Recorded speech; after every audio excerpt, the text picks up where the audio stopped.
definitely understood the benefits of cannabis, in general.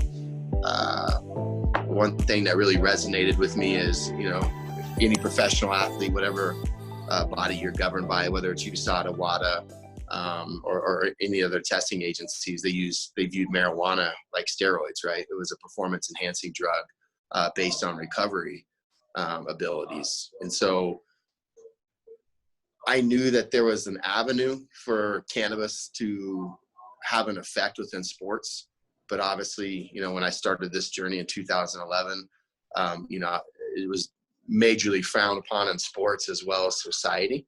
So trying to get a movement with quote unquote marijuana into the sporting realm, there was just so many hurdles and so many roadblocks. So right. In 2014, I had an opportunity to become mom and dad of my daughter, have 100% full custody. And part of the agreement that I had with Kansas, where I'm originally from, is that I completely get out of the marijuana side. And when I got out of the marijuana side, I had a dispensary, had my grow, had all that, but I wanted to pivot into hemp, but I really didn't understand the minor cannabinoids at all. I knew what CBD was. I knew there was a thing called CBC and CBN. And at that time, I think there was a total of what we believed to be 14 cannabinoids in 2013, 2014. Okay. So I spent a full year almost at University of Colorado working with the Regent Emeritus, Dr. Robert Sievers and Dr. Monica Fleshner. They both now have their Schedule I testing license. And during the time that I was spending with them, they were in process of getting their Schedule I license, but they had built a separate lab on the campus of University of Colorado, but it wasn't the one that was like their main one. This was a private lab. And what I did with them is they really started helping me understand the benefits of CBD from a scientific approach. Because again, I couldn't even say cannabidiol at that time, and Dr. Robert Sievers thought it was his most important research protocol that he was going to do in his entire career. And wow. that guy's had more funding from a neuro doctor from the Melinda and Bill Gates Foundation than any doctor out there. So they helped me formulate, helped me understand formulation. At that time, people were just throwing things in a bottle and hoping it worked. The tastes were horrible. Right. So they really worked with me from a formulation stance and given me a why of what to do with the products. And then also given me kind of a full clarity on how to approach sports organizations and athletes of what this can do without them flunking tests. So that was my initial purpose in the trajectory that we've been on.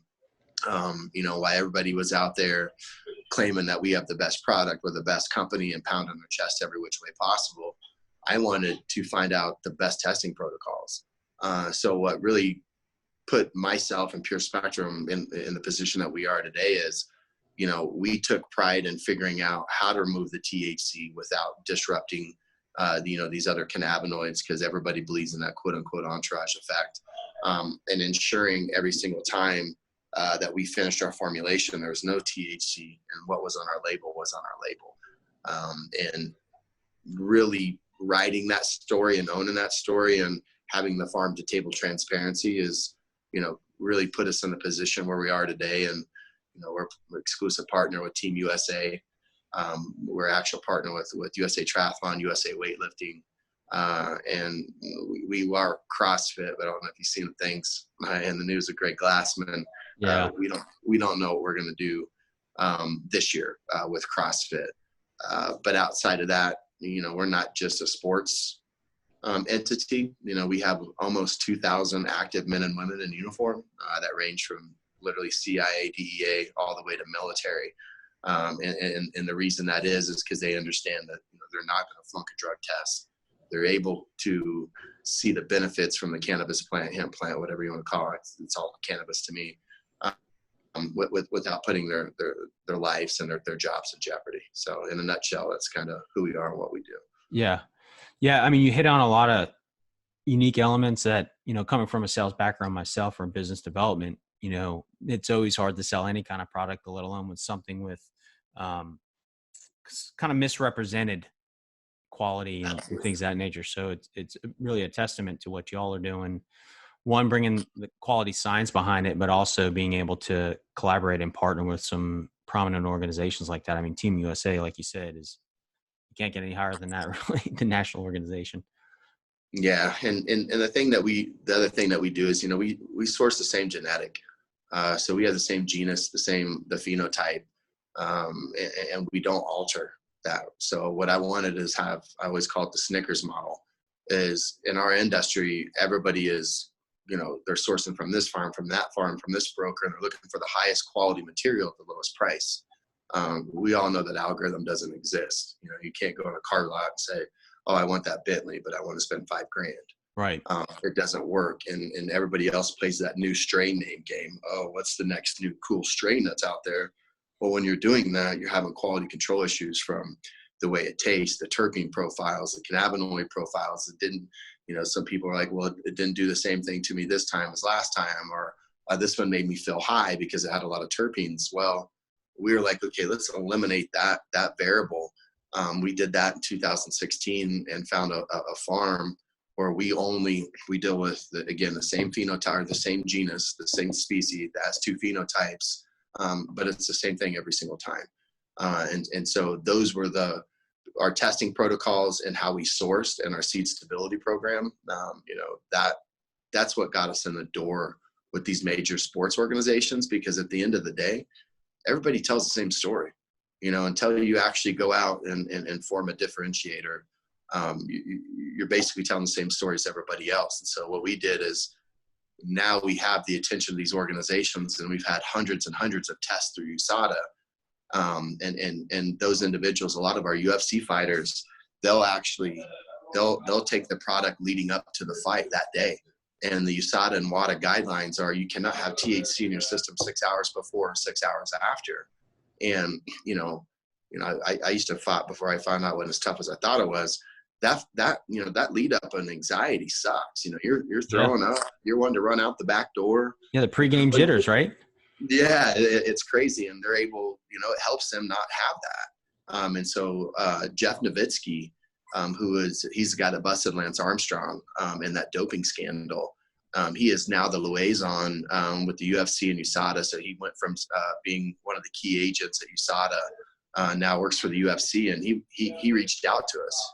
He's like, look, we've been having several people flunk for THC using other CBD products, and we know that they don't smoke THC or cannabis. So right. it didn't hit the headlines. They knew it was from a tainted supplement. And they're like, we have never seen anybody from Pure Spectrum ever flunk. So can you help us understand what you're doing from a testing protocol, what you're doing from a sourcing protocol? Because we want to make this, available to all of our athletes and other athletes, within the USADA and the WADA guidelines. And so what that gave us, again, is a key differentiator on time. So until another company can go out there and have hundreds of tests that prove, where it's the proof in the pudding, and not just me saying, oh, you won't flunk a drug test. It's just words versus an actual written story. And so Jeff Nowitzki is the one that really helped us open the doors with CrossFit, which opened the doors with USA Triathlon by showing, hey, what they say is true, because we've never had any issues with them. And then our product was in the UFC Performance Institute for about 2 years. And then Aurora Cannabis came in and did a really big deal with the UFC, with the CTE research. And the UFC asked us if we wanted to meet the proposal, and they'd give it to us. But I mean, you're talking like $7 million and scientists and all these walks of life. That's really not my niche. So we had to, humbly step down from that. It was a project that I definitely didn't want to bite off and attempt to chew. So we still have that relationship with a lot of fighters, but Aurora Cannabis now has their product in the Performance Institute, not ours. Well, I mean, you speak to the quality and the testing and the importance of it, and really the details of understanding. Like, there's so many people out there as a novice looking at it, investigating for the last year, and even talking to friends. It's like, how do you discern which is quality? Because it's so new to so many people. It's not fully regulated yet. So it's kind of like, okay, how do I know if I'm taking, snake oil, or is it high quality stuff, or is it is it going to have that, I'll call it leakage of the THC that if I work in the government or any kind of job that has testing, am I going to lose it due to, an accident? Right. And Yep, which I credit, UFC for not throwing the book at these guys, because other sports have done that, where people will test absolutely. positive on something and then they're shut down for weeks, no pay. And, everyone's got their own different ways of doing things, but nonetheless. Yeah, and that's what like really, when I first went to that trajectory, first of all, I have a major responsibility to my daughter. Like if I ever screwed Yeah. up and I put THC out there or didn't do my due diligence and my quality control had a leakage, that could affect my daughter, and she didn't have anybody else but me. So I already had that responsibility day in and day out of I have to do shit right. Because when I started this in 2014, 2015, it was still frowned upon. A lot of people still thought it was illegal, right? And so once we started making headway within the athletic realm, we started with the NFL. The NFL was my first breakthrough. We worked with the Denver Broncos alumni. We worked for used to be the San Diego Chargers, LA Chargers. We worked with them, and we were really making headway. But during that time, that's when a lot of the kneeling during the national anthem was going on, and there was a lot of political apprehension within the NFL. And so we were at the right place, but at the wrong time. But when we started talking to some of these former athletes, some of them Hall of Famers, they're like, you have a major responsibility on your shoulders. And they're like, if, you say there's no THC, but if one of these guys get hit with THC, in the NFL, you might be suspended a game or two. But in the UFC, that's an entire year. So if you get banned for an entire year because it's viewed as steroids. So if you get, even today, it's still viewed as steroids. So if you're have THC in that window and they don't get a fight for a year, as you know, a lot of those guys they're never the same. They never come back the same. Their octagon rust is a real thing, and you just lose that edge. And so it's like we have such a big responsibility, from a pure efficacy and upholding your fiduciary responsibility to anybody taking your product. But now you're dealing with a brand, you're dealing with these organizations. And that's what led us to saying, okay, we're never going to say we're the best. We're never going to say, pound our chest. We're going to make sure that our SOPs are impeccable and it takes the guessing game out.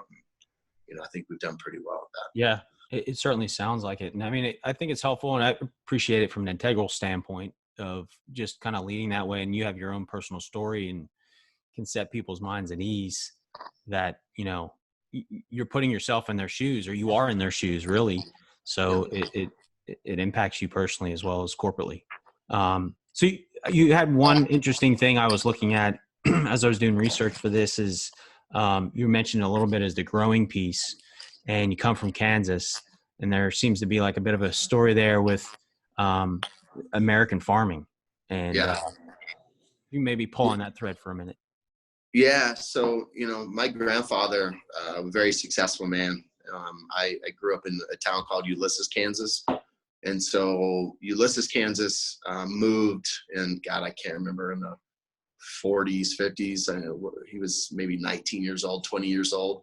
Well, they moved the town 7 miles, right? So they moved to this new town. There was no, what are you going to call it? They didn't have everything sectioned out, from farming.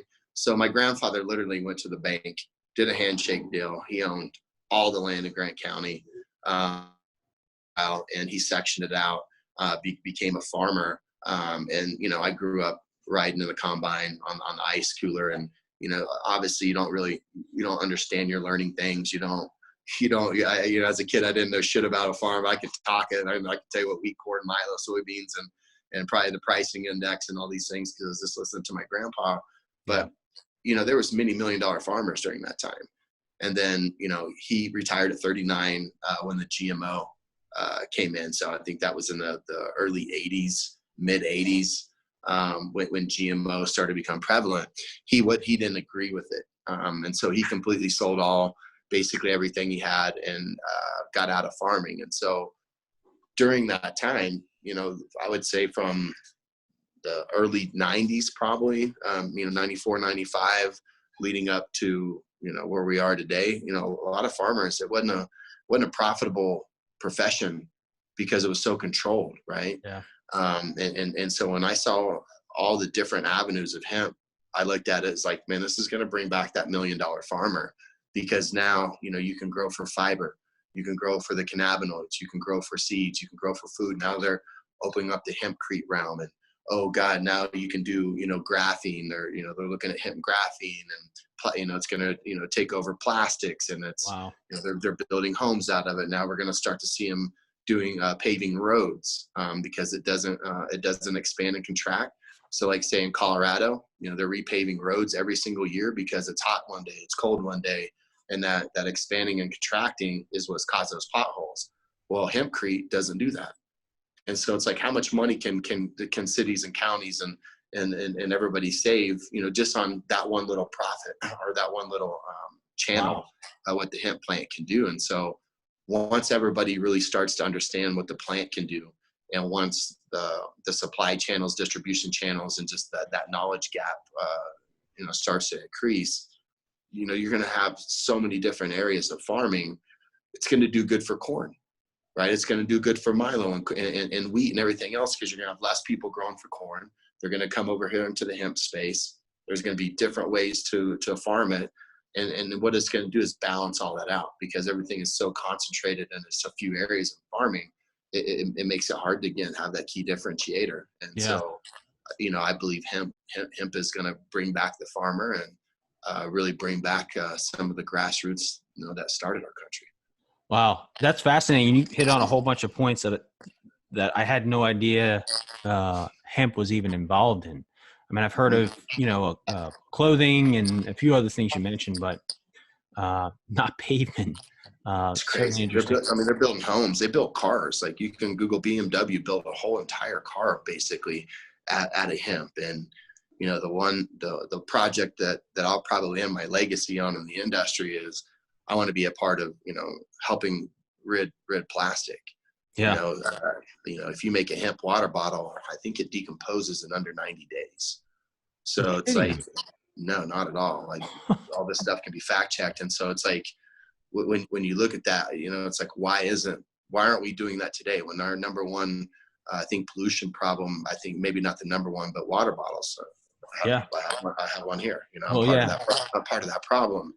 And it's like, the reason that this hasn't hit a national scale yet is because there are so many limitations. If we use all the hemp grown all over the world, like China, Brazil, Czech Republic, UK, United States, Canada, all those places, and we combined, it's the waste, the sludge, you can make plastic.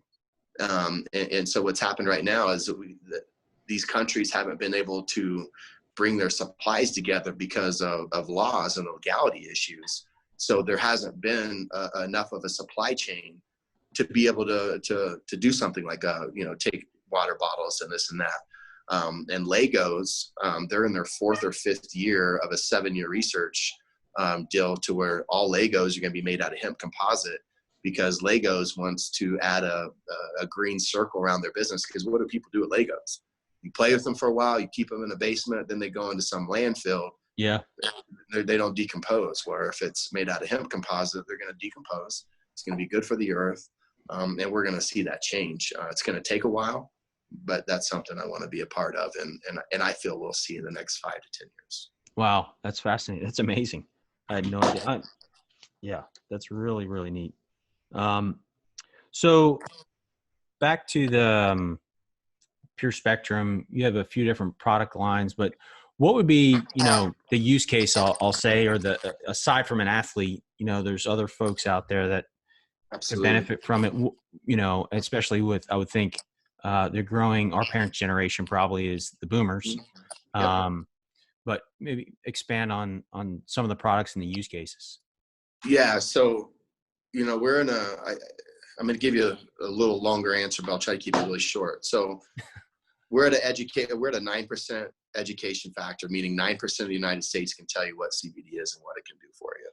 We're in this big boom. But again, 91% of the people out there, if you ask them if they know what CBD is, they'd be like, CBD, what? Like, they wouldn't know what you're talking about. Yeah. So where the education level is, and where we're at on the infancy stage and the growth curve of it, is like, say, Charlotte's Web. To me, they're the best. They've been doing this since 2009. They're the ones who started this industry. Some people might say they don't like them, this, that, and the other, but the fact is they created the industry. But their niche is epilepsy, right? And so if you would take Pure Spectrum, Charlotte's Web, and we'll say Bluebird Botanicals, and you're standing in front of a crowd, some people might know what CBD is, some people might not. If you're like, all right, here's Charlotte's Web, a lot of people will be like, I don't want to take it because I don't have epilepsy. I ride a bike on the weekend, I'm going to take Pure Spectrum. Well, really, it's all the same, right? If you're doing, Charlotte's Web does their product right. Bluebird, they put out a great product. We actually supplied them. And then, us, we put out a great product. So as long as you're putting out a great product and the quality control metrics are in place, you're going to see benefits from the product, right? But at the end of the day, it's all a brand game. It's all a marketing game. So what we did for Pure Spectrum is we didn't want everybody to think that this product was strictly for athletes. That is our trajectory. The reason we picked that, so I'm a former athlete. I know how to speak to them. But when nobody knows what's good and what's not good, and you're having a major athlete put their brand of validity on it, saying, hey, this is my stamp of approval, what happens is starts turning the minds of people, right? They're like, oh, This person's taking it, I'm going to take it. So obviously that was one of our main reasons of going that way. But we started seeing like baby boomers, which is the biggest, purchasing demographic in the entire United States. And, they weren't buying our product because they didn't feel like they're an athlete. So we made 1850.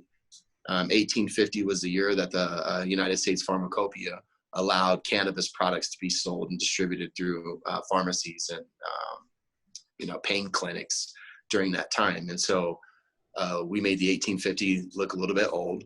It's a liniment cream instead of a pain cream. It's an elixir instead of a tincture. And what we're doing is we're just talking to that audience. Sure. And then what we did as a differentiator is we formulated with hemp oil and CBD, as a carrier, hemp oil as a carrier, and it helps with digestion. It helps with things that baby boomers are going to be experiencing, where Pure Spectrum products, we use MCT oil, an organic MCT oil, and it has other benefits with it, with the CBD.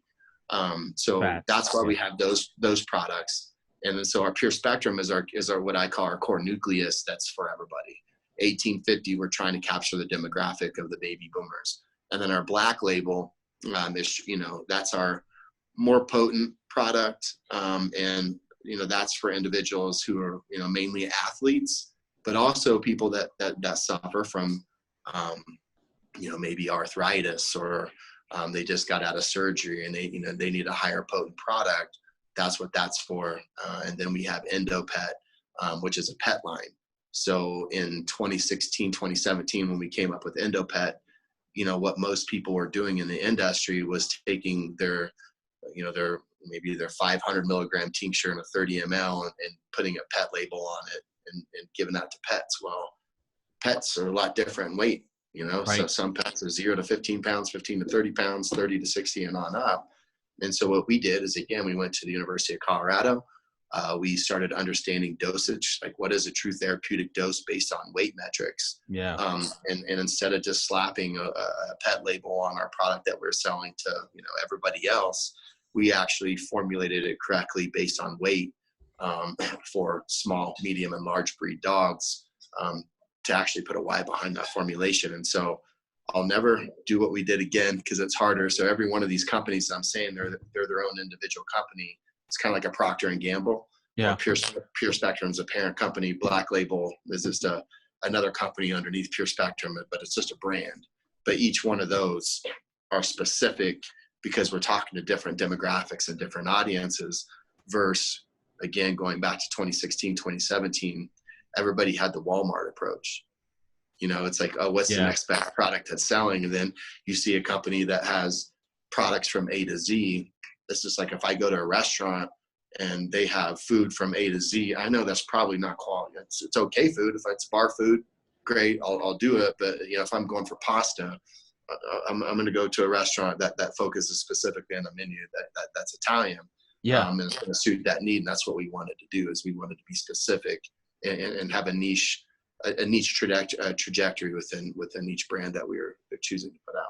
Got it. Yeah, no, it makes sense. No, I will say, as somebody grew up in a marketing background, I really appreciate the 1850 branding. It's a really cool, clean brand. I liked it a lot. And it makes sense from just like you said, a lot of the mixtures are similar, but maybe some minor tweaks based on the demographic, but ultimately it's the same foundational quality ingredients to help that particular niche. So you were kind of talking about dosage on relative to the dogs. Do you like, how does one discern that? Is it based for, same with people, weight based, or is that something you can even speak to? Yeah. And this is different. So my answer has changed over the years because of education, right? And just how information has become prevalent. So the short answer is this, is Dr. Alan Shackelford and God, what's his name? Dr. Raphael Meshulam. I've had the opportunity to be in the same room with those individuals. Raphael Meshulam was the doctor that found the endocannabinoid system. Dr. Alan Shackelford was the doctor that handled the dosage protocol and the overall guidance with Charlotte Fig, who was the girl that Charlotte's Web, blew their company up with. And so Israel has been doing dosage data and research for almost 47 years. So they have a pretty good idea on what a true dose is, right? So the answer in 2015 would have been this. So when we ingest CBD or any cannabinoid, there's a metabolic breakdown, right? So depending on what you have in your system, where your digestive levels are at, right, it can range anywhere from 30 to 40. Yeah, this is 30 to 40% of what you intake is going to be it's not going to pass past your liver, and it's not going to get into your system. So you're getting 60 to 70% of what you ingest actually into your system. But it's good to have cannabinoid breakdown in your liver because it's actually cleansing your liver, right? So what they agreed on, or what they found in Israel, is anything from 12 to 15 milligrams after your metabolic breakdown is what's considered a true dose, or a true therapeutic dose. Well, fast forward time to today, there is research, overwhelming amount of research that's supporting that you can have an endocannabinoid deficiency, just like we can have a vitamin D deficiency or vitamin C deficiency, or our bodies, our regulatory system can have a deficiency anywhere. Right, so what they're finding now is some individuals can have a complete have basically nothing registering on their endocannabinoid production, which is producing cannabinoids within our own body. And so if you're at that level, obviously, a 10, 12, 15 milligram dose might not be what you need. You might need 30, 60, 90. There's some cases where people are taking up to, 200 to 500 milligrams a day, which sounds crazy to me. Like, I would actually feel that. I'd be uncomfortable taking that much. Yeah. But some people, that's where they see the results. And so if that is a true case, then the dosage thing to me goes out the window, because every single is different. And if you really want to back that up, we've had a cannabinoid deficiency as a society when we eradicated hemp. And I think 1941 was the last year hemp was grown. But what we used to do is we used to feed that to all of our livestock. So pigs were getting hemp, horses were getting, so it was all in our food. And once they take that away, now we don't get that in our milk, our dairy products, just regular other hemp products that are out there. Now our bodies aren't getting a natural source, and you have to supplement. And so that's how I view CBD today, is a supplement. It's not a cure-all. I look at it just like vitamin C. It's something that we all should be taking, and it's different for everybody. Yeah, it helped bolster the overall immune system and inflammation, right? I mean, it is an anti-inflammatory ultimately. Yeah, so patent 6630507 by our U.S. government, 6630507. Our government has a patent since, I think, September of 1992, where they label it as one of the most high-performing antioxidants out in the medical realm. It's an anti-inflammatory and a neuroprotectant. So when you really start diving down and read that patent, you'll be blown away, and second, you'll be pissed off, because it's, when you really read it, it's like they've known this since 1992 that, dementia, we shouldn't have to deal with dementia. We shouldn't have to deal with Alzheimer's. It's been proven. So if you have a high estrogen, it's an anti-estrogen killer. So if you have an estrogen-based cancer, high dosage of CBD, which I've seen it over and over again, completely destroy cancer. They have research studies that show this and demonstrate it from our government. I think our government today has close to 60 some different patents on the uses of other cannabinoids for therapeutic and true medicinal benefits. That's what really started to open my eyes. I mean, when I read that, and then when you go out and you see what you would call medical miracles, it's like, okay, now I have a social responsibility to continue to do this correct and expand the minds, because we've all been fed a bunch of bullshit. Yeah. Wow. I'm going to look into that. You said 6630507? No, 6630507. I've got it recorded. So yeah, 6630507. Awesome. Well, what would be, maybe one other thing that folks might know? You mentioned education, right? Only 9% education. Mm-hmm.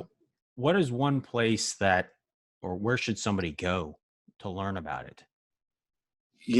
Honestly, it's like what I did to start our company, because again, when I first started this, I was looked at as a used car salesman selling snake oil, right? Because it's like what's crazy is 13%, this is actual number, 13% of universities actually teach the endocannabinoid system. Our endocannabinoid system is our complete regulatory functionality that functions our whole damn system. My brother's best friend, he's done brain surgeries, he's done heart surgeries. When I asked him about the endocannabinoid system, he laughed at me. Okay, he was like, dude, you've been drinking the Kool-Aid too long. This was in 2014. And I asked him, I said, hey, can you do me a favor? Will you please just look it up and let me know what you think about it? I get a Facebook message. He's like, dude, I'm eating crow right now. He was like, we've always been taught that this was a part of our central nervous system and another system. I can't remember what it was. So once he told me, he's like, Brady, you're onto something, and your industry is going to blow up, because we weren't even taught this shit. And coming from a doctor, when you asked me the very first time, I looked at you and laughed, because I know everything that's in the body. Yeah. Right. So getting people to understand, we all went through health class. We all went through school, and we all think most of us are all pretty much educated. And yeah, you're telling me that I have something in my body that I don't know about? Yeah, right. So what I did in the very beginning, instead of trying to sell something, at that time, a 500 milligram tincture was almost $200. So I made 1,500 tincture bottles, which was a lot of money then, because the price of CBD was so high. I went and gave them all away. And what I did is, like, I'm going to give you this. It's a $200 value. I'm going to ask you to do one thing, is go research your endocannabinoid system and come back and ask me a question. I had a 70% retention rate on individuals that came back and purchased. And it's kind of like my family. Like, I come from a very religious family. They don't like what I do. They think I'm a legal drug dealer. They definitely think cannabis is the devil's lettuce. And no matter how much research I put in front of their face, they're not going to listen to it, because it's coming from me. Yeah. But if my mom would go to, the Department of Health, she would go to the government's website and see that in 6,500 years of reporting, nobody's ever died from cannabis. It's actually in our Bible. It's talked about in, Connie Bosom. It's the holy ointment oil that they speak about in the Bible. If they read that on their own time, without me pushing it down their face, now they had that ability to overcome that programming and say, okay, hey, I am going to question this. And that's what people did. They're like, you know what, I would have never believed it. Not that they don't believe me or trust me. It was just so far-fetched, they didn't know about it, but in their own time, they were able to overcome those hurdles, and most of them still use it today. So with that being said, that's my question. That's how I present it to anybody. If they don't know about it, I usually give it away. I give away, I don't even know, like my finance guy hates it, but I give probably $5,000 to $10,000 in retail product away a month, because I know it's going to come back. And Right. it's like, if I can put this in your hands and just say, hey, go Google the endocannabinoid system. And then if you have any questions, come talk to me. Yeah. And if the product sucks, tell me it sucks. If it helps you, how did it help? And to me, that's the way to truly educate somebody, is show them where the water's at and then let them figure out how to drink it. Yeah. Yeah. I mean, you're planting seeds, right? And especially if it's estimated 9%, that's 91% of us don't know what we're talking about. So, in the CrossFit realm, and what was a little easier with the USA Triathlon and weightlifting is all those audiences are the same. The demographics the same, right? They're very well educated. They have they're 6-figure plus for household income, and they spend their money on recovery. They spend their money on performance. And when we first went to the CrossFit Games, those are very intelligent people. Almost all, a high percentage of CrossFitters, almost all of them have a bachelor's degree. A lot of them have master's degrees. And when we were telling them about the endocannabinoid system, you should have seen how many FU faces and like, yeah, right. Walk away. And so we had these printouts, and we were there like at the regionals. It's like a 2 to 3 day event at each one. Day one was everybody's laughing and like, who the fuck are these guys? Language. Day 2 and day 3, they're coming back and buying the product. And so it's a slow sell cycle, but it's also like the music in an elevator. If I'm setting, you hear the music in the elevator, but you couldn't tell who it is, what it is. You just know it's a violin or something playing in the background. Yeah. And if you really push education down people's throat, that's what it's like. It's like the music in the elevator. So it's really been a Rubik's Cube on how to properly educate without trying to tell people that we've been lied to for all these years, because immediately most people's programming comes up and they're like, I'm not a conspiracy theorist. Stop. I'm done listening to you. So, well, yeah, it is, but it's the trust but verify method. To really understand the why behind things, and so many things are surface level nowadays that we don't even get to the first level, and we assume what we've been educated with is accurate. Right. And not to blame any system or anything like that, but right. There's certain limitations like anything, and you walk in with preconceived notions. Exactly. And I used to be the same thing. I have a form of tick syndrome. It's a form of Tourette syndrome. So if you see me shaking my head, I'm not telling you no, or I'm not disagreeing with you. And I used to be totally against cannabis. I'd go home and tell my mom in high school, hey, these guys are trying to get me to smoke cannabis. And she'd call her parents and they're saying people are mad at me. And when I went and played college basketball, that was the first time I smoked cannabis. And my roommate's like, dude, you're not over there shaking your head. They used to make fun of me and be like, are you listening to some heavy metal music over there? You're over here just twitching. And during that time, and I didn't notice it, so I went out and tried it again. And so to me, just like you said, trust, you have to verify before you trust. And that opened my eyes at that point in time, that it wasn't a drug, that how could this make me feel this way? How could it take away a social disorder to me that I've had since I was in 2nd grade? And I'm not doing it anymore. And now I can get that same benefit. I still do it. I still have it a little bit. It doesn't take it 100% away. But the pharmaceuticals and the medicine and the things that they were going to put me on, no way. I wasn't going to do that. And so again, it's trust. You have to verify before you're going to really believe what it can do. Yeah. Yeah. And you kind of touch on, some of the other products that we've been used to for so long in the pharmaceutical industry is they can work. They certainly have their place. Right. But there's also known side effects with a lot of those because of the chemical engineering and a variety of other things. But, as I'm learning with CBD, you've had conversations with others around the organic and, non-GMO. You mentioned GMO and your grandfather's experience, but other herbal remedies that can certainly help towards that. Absolutely. In a more healthful way. Yep. Well, Brady, I'm super grateful for your time, education on this. I've been intrigued for close to 2 years, and really looking forward to learning more about this and where this industry goes. And before I close out, though, I'd like to ask folks a couple questions on a personal front.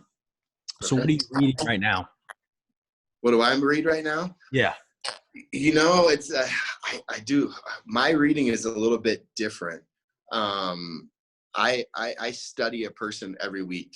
And I listen to their podcasts. I listen to interviews.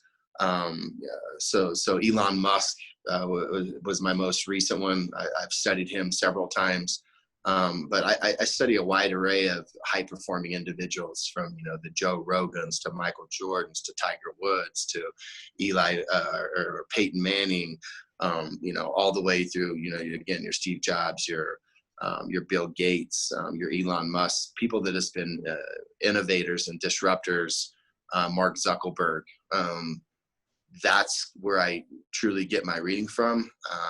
But I probably put in a minimum of 2 to 3 hours a day on that alone, just seeing what other people have done, how they've scaled things, how they hold themselves, how they carry themselves. And then also I read constantly on the hemp industry. I read, I've studied the past, prohibition from alcohol. I would almost consider myself an expert on how the prohibition evolved, how it became a business, why it became a business, how the mob used to control it, how people overcame the mob, and how it became a true business. And I see it doing the same thing on the cannabis realm. So when I was on the cannabis side, I was in the cannabis realm from 2010 to the end of 2013. Well, the hemp industry's evolved the same way. And so I spent a lot of time understanding the trajectory, the dynamics, the evolution, and the similarities of all three, because most people that get into the hemp space, they're only looking at it from how hemp is currently evolving, right? Well, right. It's evolved the same way as THC. And at the end of the day, it's just another cannabinoid, another quote unquote molecule within a plant. And that trajectory is going to be the same. So outside of that, I don't really read a whole lot of books because I get my education from other pioneers. Nice. It's also, it made me think of a conversation with another guest, and we were talking about time travelers, and really he was talking about is those folks that are out there ahead of us that have kind of paved the path and kind of replicate what they're doing, whether it's how they lead, like the folks you mentioned, or even industries, or how certain historical events unfolded, and kind of the human behavior behind it, and can help kind of set the tone and forecast what you might run into.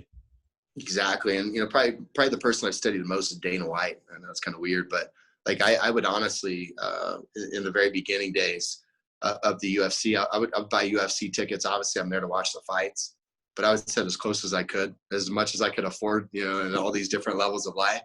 And I would just watch Dana White. I would just study him. I try to feel his energy. I try to understand him, because he came in and took the fight game it was illegal in all 50 states. It couldn't even be on pay-per-view. And he's taken it to one of the biggest sports, in the world today. Yeah. And it's like, that was fascinating to me. And, all of the hate he had to go through, and like we're doing today, and my own family hadn't talked to me, and you have to go change the minds of the masses. It's like, I had to see it be done, or I wouldn't be in a position of to be able to carry the weight, to be able to carry the hate, the negativity. And then all of a sudden, 4 or 5 years later, after you go through all that hell, people are like, oh, you had a really good idea. That's awesome. You thought that. Well, it wasn't awesome for 4 years, but being able to see somebody go through that, it's one reason I had the wherewithal to do it myself. Great. So the other one is, which you kind of answered, is what music or podcasts do you listen to? Music, I'll listen to anything from Justin Bieber all the way up to Drake and Eminem and everything in between, except for heavy metal and country. I don't listen to either one of those. Podcasts, I listen to Joe Rogan's podcast religiously. I listen to Brendan Schaub, The Fighter and the Kid podcast religiously. My daughter, actually, I'm going to tell myself on this one. She turned me on to Logan Paul, and I really didn't like that kid at all when I first started. Just watching him from just as was or as is, and the Impulsive podcast. Honestly, I probably watched that more than some of the podcasts I have in the past. But those are my top 4 podcasts I listen to. Okay. All the time, religiously. And finally, what's your go-to rest and recovery method? Rest and recovery is CBD and cannabis. At the end of the day, I work out constantly. When I get done working out on hard days, CBD is always in my regimen, and cannabis is part of that recovery. But I also, I eat pretty well. There's some days, obviously, I cheat, and sometimes I do drink Coca-Cola. I'm not gonna act like I'm perfect, but to me, it's a lifestyle, Yeah. and making sure that you have the proper nutrition, your BCAAs, make sure my amino acids are in check. But outside of that, I primarily stick to cannabinoid recovery. Awesome. Brady, again, thanks for the time, and appreciate it. Yeah, thank you. If I can ever be any assistance, let me know. Will do.